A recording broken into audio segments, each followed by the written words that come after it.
Aqui estão 8 abelhas que parecem iguais. Qual você acha que vai se tornar a rainha? Na verdade, qualquer uma dessas abelhas pode ser colocada no trono, se você souber como fazê-lo.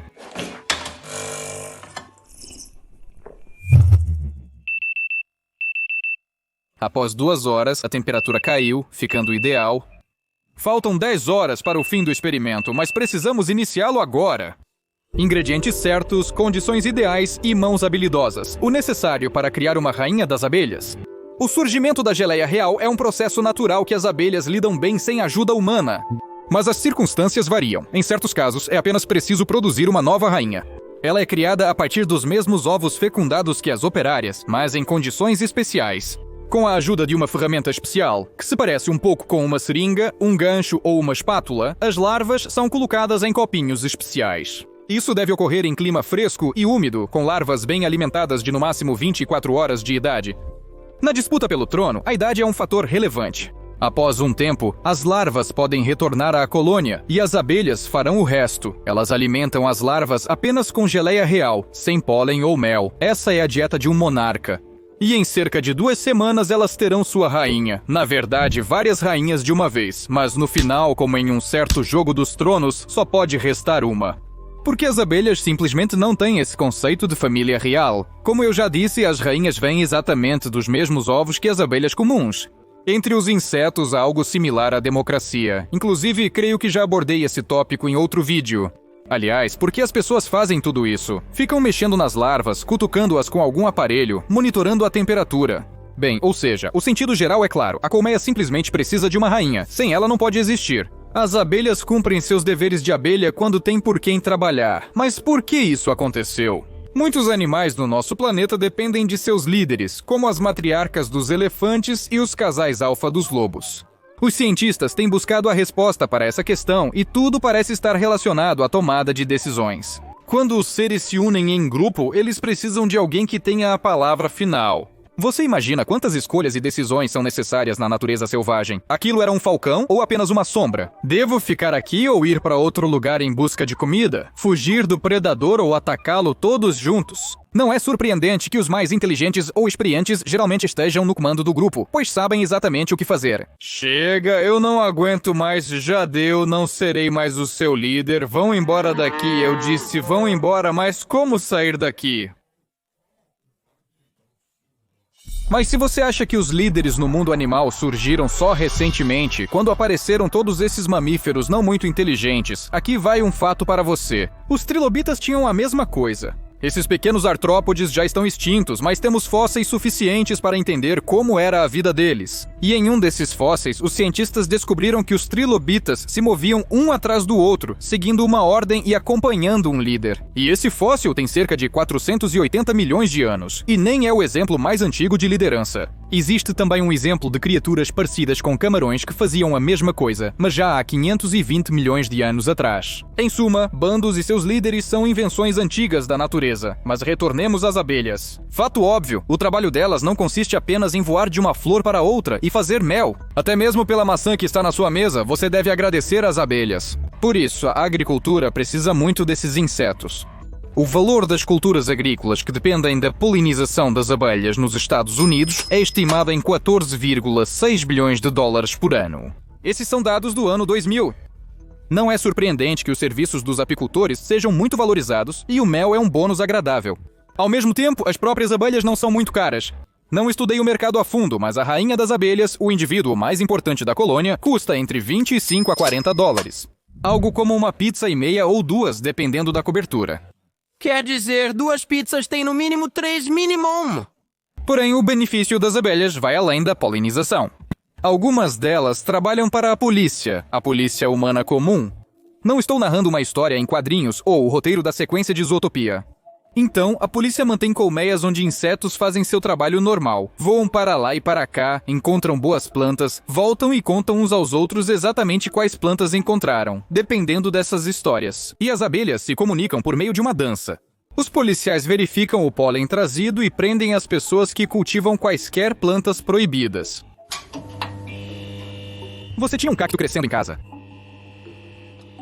Talvez seus amigos cultivem cactos em casa. E você gosta de flores? E eu gosto! Isso não é totalmente verdade, mas também não é totalmente mentira. Os policiais ainda não sabem interpretar as danças das abelhas e não efetuam prisões com base nos testemunhos desses insetos. No entanto, existe uma pesquisa chamada de criminalística. Pólen. 2 trechos de floresta aparentemente idênticos podem ter uma composição de pólen completamente diferente. Saber disso e perceber a diferença, como as abelhas, possibilita encontrar pistas incríveis. Por exemplo, se na roupa do suspeito houver pólen da região onde o crime foi cometido, isso é motivo para prestar mais atenção nele. Então, a polícia, mesmo que ainda não trabalhe com abelhas, pelo menos pensa como as abelhas. O que poderia dar errado em uma colmeia de abelhas, quando as abelhas são tão incríveis que até a polícia se inspira nelas? Muito mais do que você pode imaginar. O que parece um esquema perfeito pode desmoronar de repente e sem nenhuma razão aparente. Abelhas repentinamente atacam umas às outras, destruindo adultos e ovos fertilizados. É uma revolta, um tumulto, um caos total, durante o qual a rainha perde o controle sobre a colônia e pode ser morta. Por muito tempo, cientistas desconheciam a causa das rebeliões, suspeitando que estivesse relacionada ao rápido crescimento da colônia. Aparentemente, quanto mais abelhas, maior o risco de descontrole, porém tudo indica que a cera foi o fator determinante. As abelhas, por sua composição, determinam quando a colônia se torna instável por algum sinal e, em seguida, simplesmente agem. Galera, vocês sabem de uma coisa? Rebelião das abelhas? Porém, aparentemente, algumas abelhas decidem não participar da luta pelo poder em uma colmeia separada. É melhor viver sozinho e, para se reproduzir, apenas usar as casas alheias, como os cucos fazem. Essas abelhas agem de modo semelhante, não constroem ninhos nem coletam pólen. Em vez disso, as abelhas cuco invadem colônias de outras espécies normais, põem seus ovos lá, comem alguma coisa e vão embora. A larva nasce e vive de tudo pronto, para depois de um tempo sair em busca de uma família cuidadosa já para seus próprios filhos. É incrível, mas esse comportamento se desenvolveu de forma independente em muitas famílias. Eu até encontrei uma estatística segundo a qual 15% de todas as espécies de abelhas se comportam como cucos e não sentem nenhum remorso. Escutem, isso é meio injusto. Tomada de poder, dragões, troca de filhotes. Será que as abelhas não têm algum tipo de polícia? Pode ser surpreendente, mas existem polícias secretas. Obviamente não como as polícias que conhecemos. A polícia das abelhas certamente não fiscaliza o tráfico de substâncias ilícitas. Na verdade, são abelhas operárias comuns que observam atentamente para garantir que apenas a rainha coloque ovos. Elas destroem os ovos postos por abelhas comuns e, assim, mantêm a ordem. Até que a composição da cera mude, claro. Só que as abelhas policiais não conseguem manter a ordem na colmeia quando aparece por perto o besouro chamado de assassino de abelhas. Este é um verdadeiro profissional, um mestre em seu ofício capaz de voar e rastrear plantas floridas que as abelhas visitam. As patas dianteiras do assassino são muito pegajosas e permitem que ele agarre a presa. Um predador assim não atacaria uma colmeia inteira, pois não teria chance alguma. Mas as abelhas são muito inteligentes. Talvez elas já tenham concluído que precisam de seu próprio matador de aluguel. Trabalho concluído, alvo eliminado, tudo limpo, conforme combinado, flocos de mel. Lembre-se de adicionar leite. As abelhas são conhecidas por sua organização. Cada uma tem sua própria tarefa, todas trabalham arduamente, e assim as colmeias prosperam. Mas essa é apenas a primeira impressão. Na sociedade das abelhas, as coisas não são tão ideais quanto parecem. Basta olhar mais de perto e fica claro que a colmeia é uma pequena Gotham, cheia de criminalidade e uma escuridão brutal.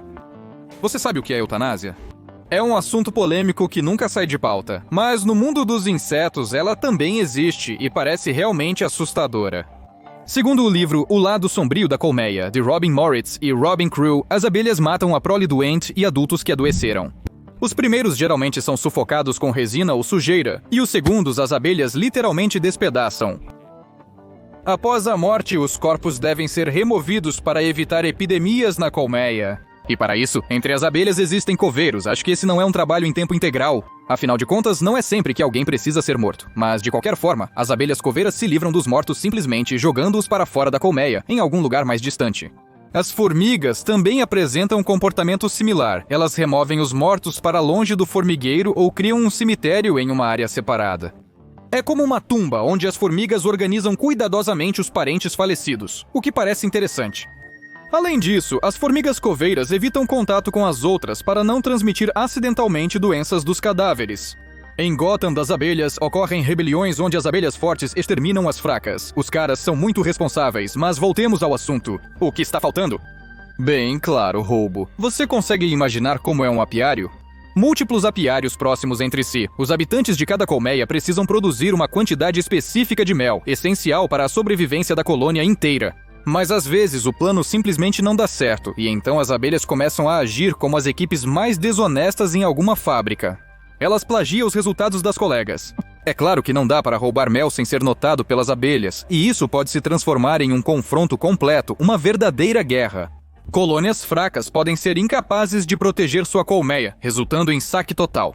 E sim, não se esqueça de registrar no protocolo que as abelhas roubam apenas mel e néctar, mas deixam o pólen das crias e podem não tocar na rainha da colmeia. Esses ladrões têm sua própria noção de justiça. Até breve.